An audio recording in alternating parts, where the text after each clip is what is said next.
আকাশের রং দেখে বিকট আওয়াজ শুনে পাগল পাগল হইয়া একে অপরকে ডাকাডাকি করতে লাগলো আর বলে, হায়রে ঘটনা তো ঘটে গেছে। 40টা বছর পয়গম্বর ইউনূস আলাইহিস সালাতু ওয়াস সালাম আমাদের দারে দারে দারে মানুষের কাছে কাছে গিয়া কালেমা দাওয়াত দিল, একত্ববাদী খোদার দাওয়াত দিল। লোকটার দাওয়াত তো গ্রহণ করলাম না, লোকটার কথা তো মানলাম না, বরং উল্টা তার উপরে নির্যাতন করলাম। লোকটারে আমরা লাঞ্ছিত করলাম, অপমানিত করলাম। এখন তো আসমান কালো হয়ে গেল গো, এমনকি বিকট থেকে বিকট আওয়াজ শুরু হয়ে গেছে। ঘটনা তো ঘটে গেছে, গজব আসবে সন্দেহ নাই। এখন এরা নিজেরাই কান্দে আর বলে, হায় রে, ইউনূস যদি থাকতো তাহলে তার কাছে গিয়া ক্ষমা চাইতাম। ইউনূস যদি থাকতো তার কাছে গিয়া ক্ষমা চেয়ে তার মালিকের উপরে ঈমান এনে কালেমা পড়তাম। কিন্তু এখন ইউনূস রাগ করে চলে গেছে, গজবও আমরা দেখে ফেলেছি। গজব দেখে ফেলেছি, গজব আসবে এর মধ্যে কোনো সন্দেহ নাই। কিন্তু আমাদের যদি কিছু করার থাকে আমরা করতে হবে। ঠেলার নাম বাবাজি, ঠেলা পড়ছে, এখন জাগাতে কিছু। আসমান কালো হয়ে গেল, আওয়াজ যত সময় যায় তত বিকট থেকে বিকট আওয়াজ বাহির হইছে। এখন কি করা যায়? কান্না শুরু করছে। মাতব্বর যারা ছিল সবাই একত্রিত হইয়া বলে, শোনো, সময় খুব কম, গজব যদি আসে সবাই একসাথে ধ্বংস হবে। ইউনূস নাই, কিন্তু আমাদের কিছু করার থাকলে আমরা করি। নিনওয়া নামক শহরের মানুষগুলি সবাই যার যার ঘর থেকে বাহির হইয়া খোলা আকাশের নিচে এসে তারা নিজেরাই কাপড় খুলে, গর্তরের কাপড় খুলে চাটাই দিয়া তারা মরি দিয়া বসে বসে বৈশাখ সেজদায় পড়িয়া নিজের থেকেই তারা কালেমা পড়তে লাগলো আর বলতে লাগলো, মালিক, অন্যায় করে ফেলেছি, অপরাধ করছি মালিক, বুঝতে পারি নাই গো, তোমার পয়গম্বর ইউনূস আমাদের দারে দারে দারে দারে দারে দারে গড়ে গড়ে আসছে, আমাদের কাছে কালেমার দাওয়াত দিল, কিন্তু পয়গম্বরকে চিনতে পারি না, এত কাছে তাই খাও। আফসোস আফসোস আফসোস, কান্না শুরু করছে। সেজদায় পড়িয়া কান্না শুরু করে দিল, সেজদায় পড়িয়া কান্না শুরু করছে আর বলে, মালিক রে, গজব তো আমরা দেখা বানাইছি, আল্লাহ বুঝতে পারি নাই, অপরাধ করে ফেলেছি, অন্যায় করে ফেলেছি, আল্লাহ আপনার দরবারে ক্ষমা চাই। ইউনূস থাকলে ইউনূসের পায়ে ধরে মাফ চাইতাম, ইউনূস থাকলে ইউনূসের হাতে ধরে কালেমা পড়ে ঈমান আনতাম। আজকে ইউনূস নাই, কার কাছে যাব গো মালিক? অন্যায় তো করছি, অপরাধ তো করছি, স্বীকার করে তোমার কাছে তোমার একত্ববাদী খোদা স্বীকার করে নিলাম, কালেমা পড়লাম, আমাদের দ্বারা এমন অপরাধ হবে না। আল্লাহ ইউনূস পয়গম্বরকে আমাদের কাছে ফিরাইয়া দেন, যে অপরাধ করছি আর কোনোদিন এমন অপরাধ করব না। এই নিনওয়া শহরের মানুষ সেজদায় পড়িয়া এমন কান্না শুরু করছে রে, কানতে কানতে কানতে কানতে তারা বেহুশ হয়ে যায়। গজব দেখছে, এখন ভিতরে ভয় ঢুকছে, ইউনূস নবীর কথাও স্মরণে পড়ছে, এবার কান্না শুরু করছে। আল্লাহ ডাক দিয়া বলে, জিবরাইল, আমি তো গজব দিয়েছিলাম নাফরমানদের উপরে যেন গজব পড়ে, নাফরমানদেরকে ধ্বংস করার জন্য গজব পাঠাইছি, কিন্তু এখন আর জমিনে নাফরমান নাই রে, জমিনে কোনো নাফরমান নাই, সবগুলি আমি মালিকের উপরে কালেমা পইরা ঈমান আনছে। তারা তো এক আল্লাহর উপরে ঈমান আনলো, আমার নবী ইউনূসের প্রতি ঈমান আনছে।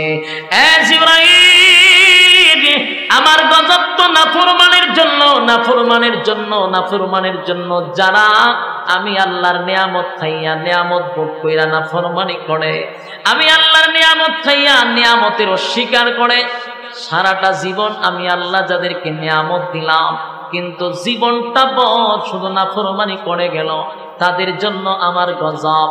কিন্তু এখন দেখি জমিনে কোনো নাফরমান নাই, সব ইমানদার আল্লাহওয়ালা হয়ে গেছে।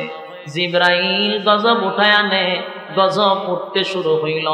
এখন দেখা যায় কিছুক্ষণ পরে আকাশ পরিবর্তন হয়ে গেল, আকাশটা যেন একদম পরিষ্কার হয়ে গেছে। শুধু তাই না, বিকট থেকে বিকট যে আওয়াজগুলি হচ্ছিল সেগুলো বন্ধ হয়ে গেছে। সুবহানাল্লাহ। আরো জোরে বল আল্লাহু আকবার। আরো জোরে বল আল্লাহু আকবার। ইমানের আওয়াজ দিয়ে বল আল্লাহু আকবার। ইমানদারের তওবা আল্লাহ কবুল করছে। ইমানদারের তওবা মালিক কবুল করলো, ইমানদারের ঈমান আল্লাহ গ্রহণ করলো। গজব উঠায়া নিল, গজব উঠায়া নিল, আওয়াজ বন্ধ হয়ে গেল।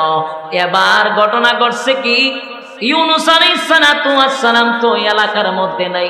উনি তার স্ত্রী এবং ছেলে দুইটা লইয়া এলাকা ছেড়ে দূর, বহু দূর চলে গেছে।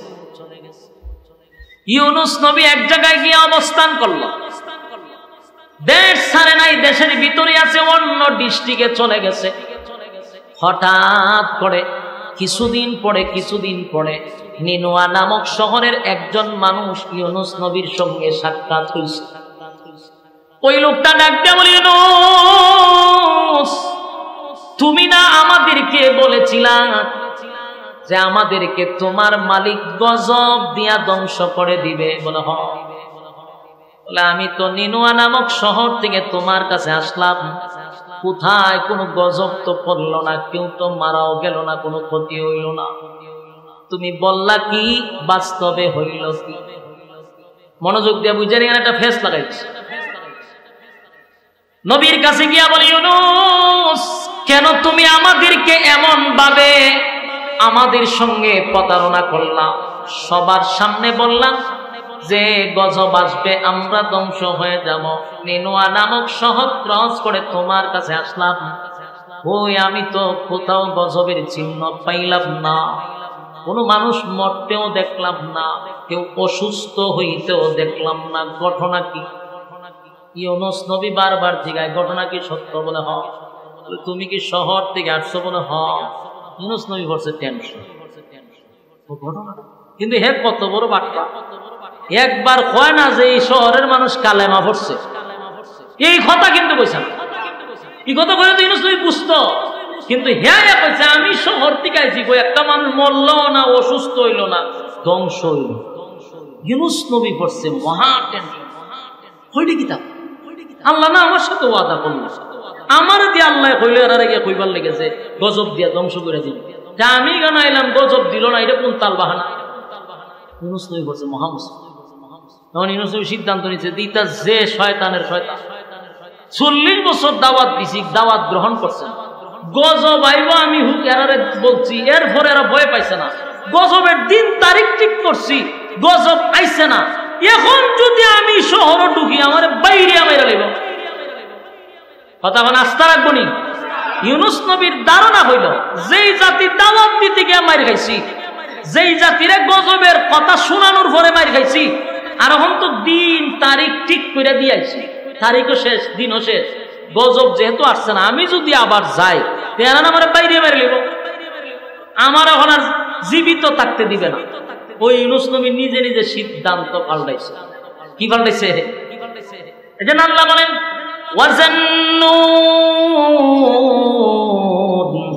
মাসওয়ালার ঘটনা বলতেছি, তোমরা তা মনোযোগ দিয়া শোনো। মনোযোগ দিয়ে আপনারা শোনেন, এখনো কিন্তু মাসওয়ালার ঘটনা পরিপূর্ণভাবে আসি নাই, মনোযোগ দিয়া শোনেন। মাসওয়ালার ঘটনা বলতেছি, তোমরা তা মনোযোগ দিয়া শোনো। ইউনূস নবী মনে মনে মনে মনে মনে মনে সিদ্ধান্ত নিছে, এই দেশেই আমি থাকব না। এটা কি আল্লাহর সিদ্ধান্ত না ইউনূস নবীর সিদ্ধান্ত? নিজে নিজে সিদ্ধান্ত নিছে, হয় আমি আর দেশেই থাকতাম না, আমি দেশ ছেড়ে বিদেশে চলে যাব।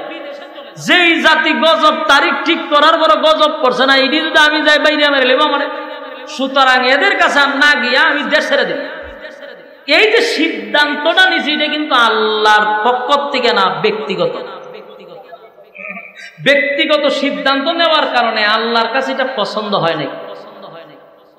উনি কোনো গুনাহ করে নাই, কিন্তু আল্লাহর কাছে এটা পছন্দ হয়েছে। গুনাহ এক জিনিস আর পছন্দ অপছন্দ আরেক জিনিস, শেষ লাগায় না। পয়গম্বর সিদ্ধান্ত নেওয়ার কারণে আল্লাহ এই ব্যাপারটা পছন্দ করেছে, কারণ উনি তো পয়গম্বর। ওনার উচিত ছিল ওহী আসা পর্যন্ত উনি ধৈর্য ধারণ করা। অবশ্যই আল্লাহ জিবরাইল পাঠাই, ওনার কাছে ওহী আসবে, আল্লাহ যে সিদ্ধান্ত নেয় এটার উপরে উনি অটল থাকার কথা। কিন্তু ব্যক্তিগত সিদ্ধান্ত নিচ্ছে দেশ ছেড়ে বিদেশ যাবো, যেই কইছে দেশ ছেড়ে বিদেশ যাবো, সিদ্ধান্ত যেমন উনি রেডি। উনার স্ত্রী এবং 2 সন্তান লইয়া উনি দেশ ছেড়ে বিদেশে যাবে। উনি মনে করছে আমার এই সিদ্ধান্তে আল্লাহ বেজার হবে না, কিন্তু আল্লাহর যে পছন্দ না হওয়ার কারণে আল্লাহ ওনারে পাকড়াও করছে। আল্লাহ কি ছেড়ে দিছেনি? আল্লাহ ইউনূস নবীরে ছাড়ছে না। যেহেতু আমার সিদ্ধান্ত ছাড়া ব্যক্তিগত সিদ্ধান্তে গেছেন, আমি আপনাকে ছেড়ে দিব না, পাকড়াও করছে আল্লাহ। যখন ওনার স্ত্রী সন্তান নিয়ে দেশ ছেড়ে বিদেশ যাবে, রাস্তার মধ্যে সর্বপ্রথম কিছু বকাটে মানুষ, কিছু চরিত্র খারাপ লোক, এদের একজন লিডার, এই লোক কিছু লোক রাখছে রাস্তার মুড়ে মুড়ে, পয়েন্টে পয়েন্টে, যে সুন্দরী রূপসী কোন মাইয়া ফান গেলে এদের দইরা আমার কাছে নিয়ে আইবি। এদের সুজা বাংলা হয় লুচ্চা। আপনারা কমিল্লা কিতা কোন মাথা না, বড় সুন্দর বউ আছে, এরপরে চোখ জাগাত থাকে না, উল্টা পাল্টা সাইরম লোক আসেনি। তুই রম একটা লুচ্চা, এর ঘরে বউ আছে, কিন্তু হে সুন্দর মায়া ভান দেখলে রাস্তা থেকে জোর করে উড়ে লুয়ে পড়ে। এরকম এক লোক রাস্তার মধ্যে দাঁড়া। ইউনূস নবী তার সন্তান এবং বাচ্চা নিয়ে যখন রাস্তা দিয়ে যাইতেছে, এই বখাটের লোকগুলা ইউনূস নবীকে আটকাইছে রাস্তা। এই মহিলাকে আমাদের হাতে দিয়া দেয়। চিন্তা করেন, এখন পয়গম্বরের স্ত্রী, হেরা ভেরা তো বলে তুলে দিত। ইউনূস নবী কয়টা কখনো সম্ভব না, আমি আল্লাহর পয়গম্বর, আমার স্ত্রী হয়, স্ত্রী মেরে বুঝি না, তোমার ছেড়ে দিছি, তোমার সন্তান ছেড়ে দিছি, কিন্তু এই মাইয়া লয়ে যাওয়া, বউ লয়ে যাওয়া দিত, স্ত্রীরা আটকাই দিছে।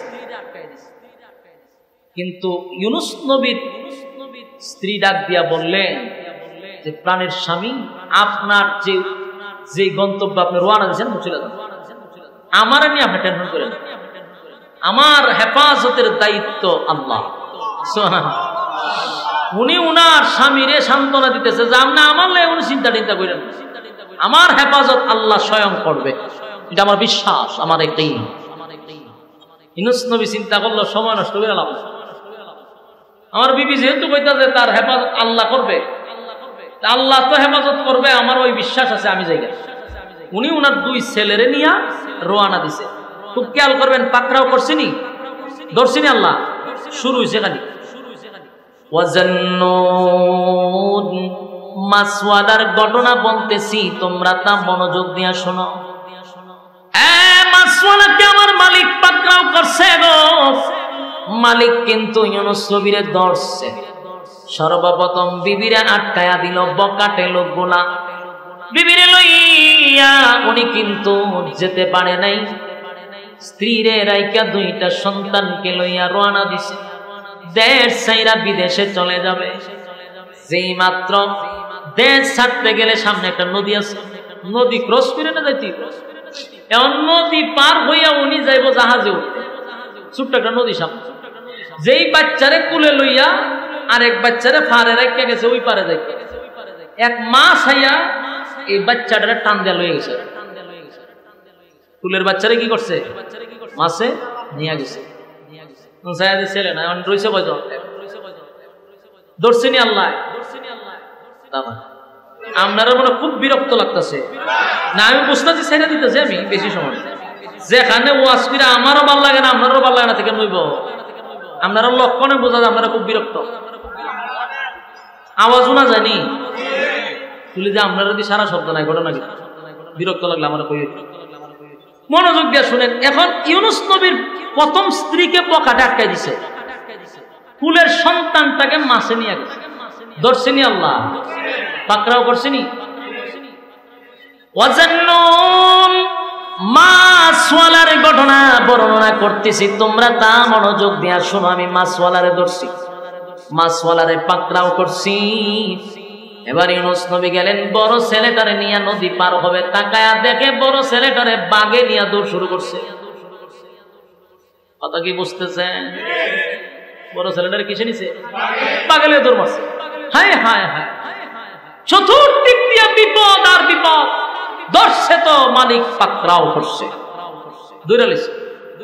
ইউনূস আলাইহিস সালাম মনে করছিল ওনাকে ওনার মালিক পাকড়াও করবে না, কিন্তু ব্যক্তিগত সিদ্ধান্ত নেওয়ার কারণে আমার মালিক কিন্তু ওনার উপরে বিষয়টা এত সহজে নেয় নাই, আল্লাহর পছন্দ হয় নাই, তাই আল্লাহ পাকড়াও করছে। স্ত্রীকে বগাড়ে নিয়ে গেল, ছোট সন্তানটাকে মাছে নিয়ে গেল, আর বড় ছেলেটারে নিয়ে গেল বাগে। এবার নিঃস্ব হইয়া একেবারে আর কেউ নাই, সন্তান নাই, স্ত্রী নাই, কেউ নাই, একা হয়ে গেছে।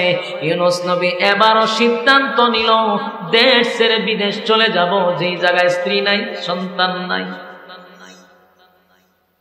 কওমের মানুষগুলো আমার কালেমাও পড়ে না, মনের মধ্যে ব্যথা লইয়া নদীটা পার হইয়া যখন যাত্রীবাহী জাহাজে উঠছে, ওইটা উনি একটা জায়গায় নীরবে বসে রয়েছে। যাত্রীবাহী জাহাজ সাগর পাড়ি দিয়া তারপরে গন্তব্যে যাবে। মাছ নদীতে যাওয়ার পরেই এখন আর জাহাজ সামনে যায় না, শুধু জায়গায় ঘুরে। পাকড়াও কি শেষ না আরো রয়েছে? কথা দিয়ে কন্যা পাকড়াও কিন্তু শেষ হয়েছে না, ধরছে। এখনো মাছওয়ালার ঘটনা শুরু হয়েছে খালি মাত্র। ওয়াজান্নুন, মাছওয়ালার ঘটনা বর্ণনা করতেছি, তোমরা তা শোনো। মাছওয়ালায় কিন্তু জাহাজে উঠছে, দেশ ছেড়ে বিদেশে যাইব। এখনো পাকড়াও শেষ হয় নাই, মালিক কিন্তু এখনো ধরার বাকি রয়েছে। জাহাজ এখন পানির মধ্যে জায়গায় ঘুরে, জায়গায়। এখন যাত্রীবাহী জাহাজে যত মানুষ আছে, এরা ঘটনা কি? তো ঘটনা কি? প্রতিদিন আমরা যাই, প্রতি সপ্তাহে একবার যাই, এরকম তিলিস্মিতে তো দেখছি, এরকম নাটক তো দেখলাম যে জায়গা তুই ঘুরে। ঘটনা কি? লক্ষণ খুব খারাপ, লক্ষণ খুব খারাপ। লক্ষণ খারাপ কি? তা বলে লক্ষণ খুব খারাপ। নিশ্চয়ই কেন কোন পাপিষ্ট লোক আছে, লক্ষণ তো খারাপ দেখতে। জায়গা ঘুরে গেলে একজনে জায়গা ঘুরে, তার কারণ হইল যাত্রী বেশি উঠে গেছে, যাত্রী কমাই তুইব। তখন মায়ের সাগর যদি কেউ যাত্রী কমাই তুইব, চিন্তা করেন চান প্রত্যেকটা যাত্রীর ভিতরের অবস্থা কি তুইব? কি তা মায়ের সাগরে যাত্রী কমাইব মানে কিন্তু পানি ছড়ানি ছাড়া কি উপায়? কথা কই, ও যাত্রী কমাই তুইব, ওই যাত্রী কিছু কমাইলে অটোমেটিকলি বুড়া বন্ধ হয়ে যাব। যাত্রী খারে কমাইতে একজনে উঠে না আপনারা ফেলাই দিয়ে ভাই মেয়ে ভাই দামি বেছে নাকি মগের মূল্য নাকি? তুমি যাত্রী আমিও যাত্রী, তুমি টাকা দিয়ে উঠছো আমিও আমি ভর্তি করতে রাজি না। তখন কেউ কি রাজি হইব? কেউ রাজি হয়। তখন সবাই বইয়া কব নয়, এটা কইরা লাভ নাই, যে আমরা তো একটা অবস্থানে যাইতে হইব। তখন কেউই তো আর এই জাহাজ থেকে নিচে পড়তে চায় না। তখন কি করতাম? লটারি মারো, লটারিতে যার নাম উঠবে, হে যদি না লাগতেছে জোর করে বলাই তোর লাগবে। আর যে পর্ব সে সিদ্ধান্ত নিয়ে নেবে যেটা তোমার কপালের দোষ, তোমার ভাগ্যে আসি, তুমি সাগরে ফরতা, এটা তোমার ভাগ্যের ব্যাপার, তুমি ভাগ্যের উপরে ছেড়ে দাও। লটারির যার নাম উঠবো সে নিজে নিজে সিদ্ধান্ত নেবে যেটা আমার ভাগ্য, খিতা করবো আমার কপালের দোষ, কপালের দোষ, নসিবের দোষ, আমার এখন সাগরে জাপ দিতেই। সবাই এটা কথা ঠিক। মরলে এক দুইজন মরুক, কিন্তু পুরা জাহাজের যাত্রী মরে লাভ আসেনি। মরলে দুই একজন মরুক, লটারির যার নাম উঠে ফেলাই দাও, এরপরে যদি জাহাজ চলে অসুবিধা নাই। সবাই আবার এই সিদ্ধান্ত একমত। সবাই ইয়ানপসি করতো যে খান নাম উঠে হেউ কিসে, সবাই বইয়া লটারির টান দিচ্ছে। লটারির টান দেওয়া মাত্র সর্বপ্রথম যার নাম দৌড়ছে উনি ইউনূস পয়গম্বর। আল্লাহ সাইরা দিছে না দৌড়ছে? পাকড়াও খালি শুরু হয়েছে। কোন সাইরা দিছিনি না দৌড়ছে খালি? একজন আল্লাহ বলেন ওয়াজান্নুন, মাছওয়ালার ঘটনা বলতেছি, তোমরা তা শোনো। إذ ذهب مغاضبا فظن أن لن نقدر عليه فنادى في الظلمات। আল্লাহ কয় মাছওয়ালার ঘটনা খালি শুরু হইছে, বলুন মাছওয়ালার ঘটনা কি হয়েছে? খালি শুরু হয়েছে। এখন তো নাম উঠছে কার? ইউনুস নবীর নাম উঠছে। এখন ইউনুস নবীর নাম উঠছে, ইউনুস কাটাও, কারণ এতক্ষণ সবার নামের লিস্টি নিয়ে তো লটারি দিছে। ইউনুসকে ছায়া দেখে ইউনুস নবী আতিল আমি হেরা সবাই ছায়া দেয়, এমন সুন্দর চেহারা, চেহারা দেখা জাহাজের সমস্ত যাত্রীরা সর্বনাশ সর্বনাশ, এই লোককে যদি তোমরা সাগরে ফালাও, এখন তো সাগরের উপরে ঘুরতেছে জাহাজ, এই লোকরে ফালাইলে সাগরের পানির তলে ঘুরবো। লক্ষণ খুব খারাপ, কারণ যেই সুন্দর চেহারা, এই চেহারার লোক কোনোদিন পাপিষ্ট হতে পারে না, এই চেহারার লোক কোনোদিন পাপ করতে পারে না। এমন লোককে জাহাজ থেকে ফালাইলে ভয়ঙ্কর রূপ ধারণ করবে। সুতরাং এটা ভুলে উঠছে আরেকবার তো চিন্তা করে। নবীর চেহারা তো যেই সময় যেই নবী আসতো, তখন ওই জামানায় নবীর চেয়ে সুন্দর আর কেউ থাকতো না। আসেনি আপনার এলাকা? সুবহানাল্লাহ, আল্লাহ আল্লাহ আল্লাহ। আপনারা সুবহানাল্লাহ কোন সময় আমি তো গায়ে পাইছি না এখন পর্যন্ত। এখন দেখেন এরা নবীর নাম ওঠার পরেও বলছে কি যে না না ভুল হয়েছে, আরেকবার দিচ্ছে লটারি, তাই উঠছে আবার ইউনুস নবীর নাম। দুইবারের মাঝে কার নাম উঠছে? এরা চাই হুজুর কিতা ঘটনা, আবার দিয়ে আপনার নামই আছে, আবারও মানছে কয়ও এটাও ভুলে আছে। এমন লোক জাহাজত, এই জাহাজ থেকে যদি আমরা সাগরে ফেলাই, আমরার সামনে আরো ভয়ঙ্কর মুসিবত অপেক্ষা করতেছে। এটাও ভুলে উঠছে আরেকবার, তো আরেকবার লটারি, তিনবারের মাথা দিয়ে ইউনুস নবী নাম হয়েছে। ধরছে কে? পাকড়াও করছে। ইউনুস নবী তো বুঝে লাইছে যে ঘটনা তো রে ভিন্ন, আমার প্রতি অত দরদ দেখাইলাম না, আমার ভালাই দেখ, লক্ষণ খারাপ। কিন্তু এরা ঘুরে ঘুরে না না না সর্বনাশ, এই লোকরে ফালাইলে মুসিবত আছে, আমরা কোনো পরীক্ষাতে আছি। আরেকবার দিছে লটারিতে ইউনুস নবীর নাম। এইভাবে লটারি দিছে প্রায় 10 বার। কতবার? 10 বারের মাথায় যখন দেয় ইউনুস নবীর নাম হইয়াছে, তখন যাত্রীবাহী জাহাজের সমস্ত লোক একত্রিত হইয়া হুজুর মাফ করে দিন, কিতা করো মাফ করে দিন হুজুর, কিতা করো, আমরা বহুত চেষ্টা করছি হুজুর, আপনারা বাঁচাইবার লাগে আমরা পানি না ফালাই পারলে বহুত চেষ্টা করছি হুজুর, আল্লাহর রাস্তায় মাফ করো রে, 2-3 জন ধরো হুজুর, রাত ভাও ধরো, ফালাই দাও। ইউনুস নবী কয় আমি কি তোমরা কইছি যে 10 বার লটারি দিতা? আমি তো কইছি আমি মালিকের অনুমতি ছাড়া বাগরা বাইগাইছি,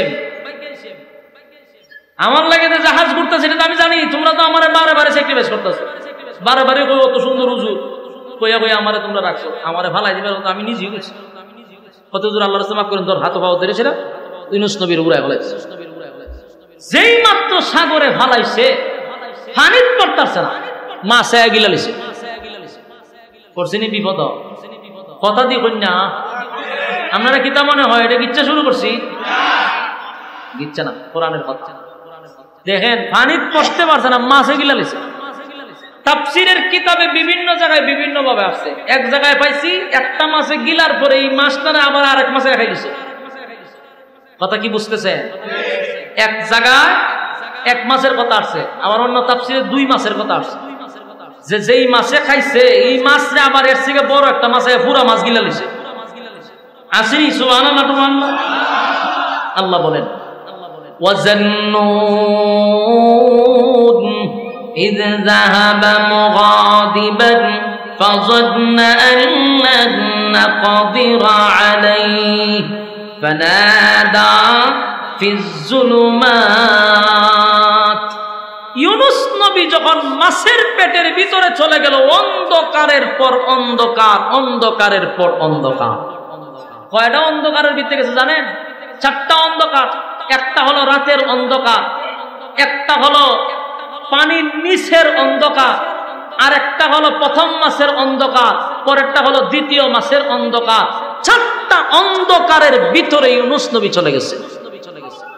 মাছে যখন ইউনুস নবীরে গিলছে, আল্লাহ সাথে সাথে মাছরে অর্ডার দিছে, রে পয়গম্বর রে গিলছস, গিলার জন্য তোরে অনুমতি দিছি, কিন্তু হজম করার অনুমতি নাই।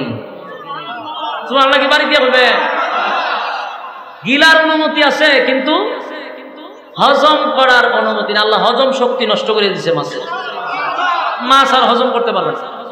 ইউনূস নবী একবার অন্ধকারের ভিতরে চলে গেছে, গিয়া অন্ধকারের ভিতরে গিয়া পড়ছে মুসিবত, বুঝতে পারছে নিজের ভিতরে একটা লারা মারছে যে ঘটনা তো আমি নিজে ঘটাইছি, আমি যে দেশ ছেড়ে বিদেশে আছি এটা তো আল্লাহর হুকুমে না, নিজের ব্যক্তিগত সিদ্ধান্তে আছি, এটা আল্লাহর কাছে পছন্দ হয়েছে না, আমার ধরে নিয়েছে। বুঝতে পারছে কিনা? এই জন্য আল্লাহ বলে ইউনূস নবী যখন এটার ভিতরে ঢুকছে, ঢুকার পরে নিজের প্রতি নিজেই অনুতপ্ত হয়েছে আর বলতেছে যে আমি অপরাধ করছি। আমি কি করছি? অপরাধ কি করছে? শিকার তুলে ধরেন। وَذَنُّونٍ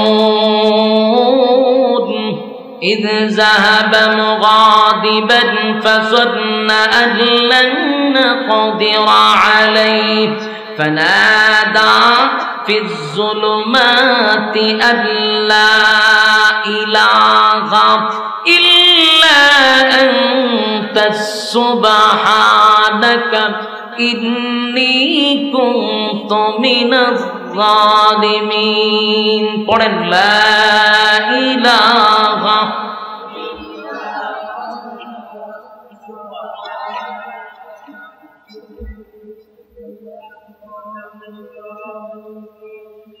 ইউনূস আলাইহিস সালাতু ওয়াস সালাম অন্ধকারের ভিতরে থাইকা ইউনূস নবী কিন্তু আল্লাহরে ভুলে নাই। সুবহানাল্লাহ। আল্লাহ রাব্বুল আলামিন বলেন ওয়াজান্নুন, মাছওয়ালার ঘটনা বলতেছি তোমরা তা শোনো। মাছওয়ালায় কি ঘটনা ঘটাইছে তোমরা তা শোনো। মাছের পেটের ভিতরে ঢুইকা নিজের প্রতি নিজেই অনুতপ্ত হইল আর বলতে লাগলো, মালিক আপনি ছাড়া কোনো মাবুদ নাই, আপনি ছাড়া কোনো ইলাহ নাই। সুবহানাল্লাহ। ইউনূস নবী বলতে লাগলো, লা ইলাহা ইল্লা আনতাস সুবহানাকা ইন্নী কুনতু মিনাল যালিমিন। সুবহানাল্লাহ। প্রতিটা কথা দিলের কান লাগায় শুনেন। ওয়াজান্নুন, আল্লাহ বলেন মাছওয়ালার ঘটনা বলতেছি তোমরা তা শোনো। কি ঘটনাটা ঘটায় দিল গো? মাছওয়ালা কি ঘটনা ঘটাইল? মাছের পেটের ভিতরে গিয়া ইউনূস নবী বুঝতে পারলাম আমি অপরাধ করছি, অন্যায় করছি। নিজের প্রতি নিজে লজ্জিত হইয়া বলতে লাগলো, লা ইলাহা ইল্লা আনতা সুবহানাকা ইন্নী কুনতু মিনাজ জালিমিন। সর্বপ্রথম বললেন, মালিক আপনি ছাড়া কোনো মাবুদ নাই, আপনি ছাড়া কোনো ইলাহ নাই। আল্লাহর দরবারে যখন উনি বললেন আপনি ছাড়া কোনো মাবুদ নাই, আপনি ছাড়া কোনো ইলাহ নাই, লা ইলাহা ইল্লা আনতা সুবহানাকা, সুবহান শব্দ দিয়ে আল্লাহর পবিত্রতা বর্ণনা করছে আর বলতেছে আপনি পবিত্র। আমি হইলাম ইন্নী কুনতু মিনাজ জালিমিন, আমি জালেমদের অন্তর্ভুক্ত হয়ে গেছি। আপনি হলেন পবিত্র, আমি জালেমদের অন্তর্ভুক্ত। আল্লাহ আমি অপরাধ করছি, অন্যায় করছি, বুঝতে পারি নাই, আপনার অনুমতি ছাড়াই তো আমি সিদ্ধান্ত নিছি গো মালিক, অন্যায় করে ফেলেছি। আল্লাহর শরণাপন্ন হয়ে গেল, সাথে সাথে মালিকের শরণাপন্ন হয়েছে। আমি জানতে চাই, বলুন তো দেখি ইউনূস নবী বিপদে পইরা কারে ডাকছে? কারে ডাকছে? আরো জোরে। এখান থেকে আমাদের শিখার আছে। আমাদের কি আছে? ইউনূস আলাইহিস সালাতু ওয়াস সালাম, ইউনূস আলাইহিস সালাতু ওয়াস সালাম বিপদে পইড়া, মুসিবতের মধ্যে পইড়া সর্বপ্রথম শরণাপন্ন হইল মালিকের। এখান থেকে আমাদের শিখার আছে, আমাদের জানার আছে। আমরা যদি মুসিবতে পড়ি সর্বপ্রথম শরণাপন্ন হব কার? যুবক বাড়া, মুসিবতের মধ্যে পড়ে গেলে সর্বপ্রথম শরণাপন্ন হব আল্লাহ, মালিকের শরণাপন্ন হব। ইউনূস আলাইহিস সালাতু ওয়াস সালাম কিন্তু মুসিবতের মধ্যে পড়া সর্বপ্রথম আল্লাহর শরণাপন্ন হইল, মালিকের শরণাপন্ন হইছে। আর আমরা মুসিবতে পড়লে সর্বপ্রথম মুসিবতে পড়লে ডাকবে বাবারে, বাবারে ডাক দেয়া হয়, যদি উদ্ধার হইতে পারি তাহলে আপনার দরবারে একটা গুরু আছে, গুরু পুরস্কার দিব বাবারে। বিপদ থেকে উদ্ধার হলে গুরু পুরস্কার দিব কারে? চিন্তা করেন, খাসা কঞ্চিতে কয়টা বাড়ি দেওয়া যায়?